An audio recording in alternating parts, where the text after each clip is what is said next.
ఇల్లు ఇల్లాలు పిల్లలు సీరియల్ టుడే ఎపిసోడ్.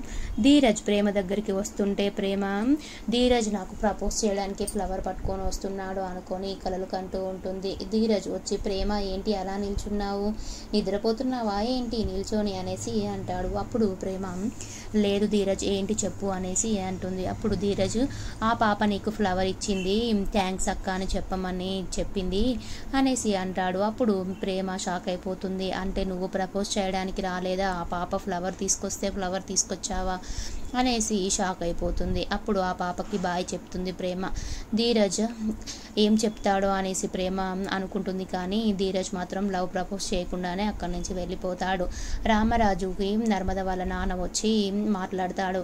నర్మద వాళ్ళ నాన్న రామరాజుతో మీ అబ్బాయిని మా ఇంటికి పంపించండి, ఇల్లరిక మల్లుడిగా పంపించండి అనేసి అంటాడు. అప్పుడు రామరాజు ఏం మాట్లాడుతున్నారండి మీరు, మేము పంపించడమేంది, మా అబ్బాయిని సాగర్ని మేము అసలు పంపించము, మా దగ్గరే ఉంటాడు అనేసి అంటాడు. అప్పుడు నర్మద వాళ్ళ నాన్న తనకి ఏం జాబు లేదు, ఒక రైస్ మిల్లులో కూలి వాళ్ళలాగా చేస్తున్నాడు, ఆ రైస్ మిల్లు ఓనరు మీరే అంటారు కానీ నా అల్లుడు అని అన్నారు కదా, నేనే నా అల్లుడికి ఏదో ఒక జాబ్ చూసి పెడతాను, ఏదైనా గవర్నమెంట్ జాబ్ చూసి పెడతాను, కానీ మీ ఇంట్లో ఉంటే మాత్రం తను ఎప్పుడైనా రైస్ మిల్లులో కూలీలాగే బతకాలి అనేసి అంటాడు. అప్పుడు రామరాజుకి కోపం వచ్చి మా కొడుకు రైస్ మిల్లు ఓనర్ కానీ కూలి కాదు, తను ఏం మాట్లాడుతున్నారండి అని నర్మద వాళ్ళ నాన్న అంటాడు. అప్పుడు నర్మద వాళ్ళ నాన్న మరి ఏంటి రైస్ మిల్లు ఓనర్కి మాత్రం కాదు, ఎప్పుడైనా అందులో కూలీలాగానే పని చేస్తాడు, బస్తాలు మోస్తాడు, ఎందుకు నా అల్లుడు అలా చేయడం నాకు ఇష్టం లేదు, 10 మందిలో నేను తిరగలేకపోతున్నాను, నీ అల్లుడు రైస్ మిల్లులో పని చేస్తాడని అంటారు, కానీ రైస్ మిల్లు ఓనర్ అని మాత్రం అన్నారు, రామరాజే రైస్ మిల్ ఓనర్ అని అంటారు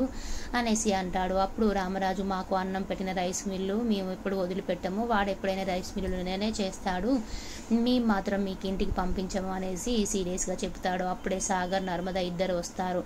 అప్పుడు సాగర్ వాళ్ళ నాన్న మీ అబ్బాయి సాగరే మా ఇంటికి వచ్చి మేము ఇక్కడికి రావడానికి కారణమే తన వల్లనే మేము ఇక్కడికి వచ్చాము, తను నర్మద ఎన్ని రోజులు మీ ఇంట్లో ఉన్నా సంతోషంగా ఉండట్లేదు, చిరునవ్వు ఉండట్లేదు అని అంటేనే నా కూతురు బాధ చూడలేకనే నేను ఈ టెంపుల్కి వచ్చాను, లేదంటే రాకపోదును, మీ కొడుకు బతిలాడడం వల్లనే వచ్చాను, నా కూతురు మీ ఇంట్లో సంతోషంగా లేదు అనేసి అంటాడు. అప్పుడు రామరాజు సీరియస్గా సాగర్ నర్మదకి వెళ్ళి చూసి అక్కడి నుంచి వెళ్ళిపోతాడు.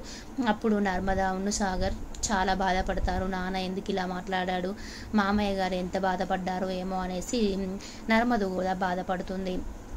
భద్రావతి అలాగే భాగ్యం అలాగే వల్లి విశ్వ నలుగురు మాట్లాడుకుంటూ ఎలాగైనా తనని లవ్లో దించాలి, రామరాజు వాళ్ళ చిన్న కూతుర్ని విశ్వాని రామరాజు వాళ్ళ చిన్న కూతుర్ని ఎలాగైనా పెళ్లి జరిగేలాగా చూడాలి అనేసి అనుకుంటారు. అప్పుడే వల్లి అంటుంది ఎలాగైనా నర్మద జాబ్ పోవాలి, జాబ్ పోతేనే నేను సంతోషంగా ఉంటాను, జాబ్ పోతేనే మా ఇంట్లో నేనే పెద్ద కోడలుగా మంచిగా స్థిరపడిపోతాను, తనకి ఎలాగైనా గవర్నమెంట్ జాబ్ ఉందని తను చాలా ఎక్కువగా చేస్తుంది, ఎలాగైనా ఆ జాబ్ తీయిస్తే నేను విశ్వాకి అలాగే తనకి అమూల్యకి పెళ్లి జరిగేలా చూస్తాను అనేసి అంటుంది. అప్పుడు భద్రావతి కూడా సరేలేండి నర్మద జాబు నేను ఎలాగైనా తీసే ఏర్పాటు చేస్తాను అనేసి అంటుంది. విశ్వ కూడా మొన్న నువ్వు ఆఫీస్కి వెళ్ళేలా చేసింది కదా అత్త, నేను ఆ నర్మద జాబ్ తీసిద్దాం అత్త అనేసి విశ్వ కూడా అంటాడు. అప్పుడు భద్రావతి సరే విశ్వ నర్మద జాబు ఎలాగైనా తీసిద్దాం అనేసరికి వాళ్ళు చాలా హ్యాపీగా ఫీల్ అయిపోతూ ఉంటుంది.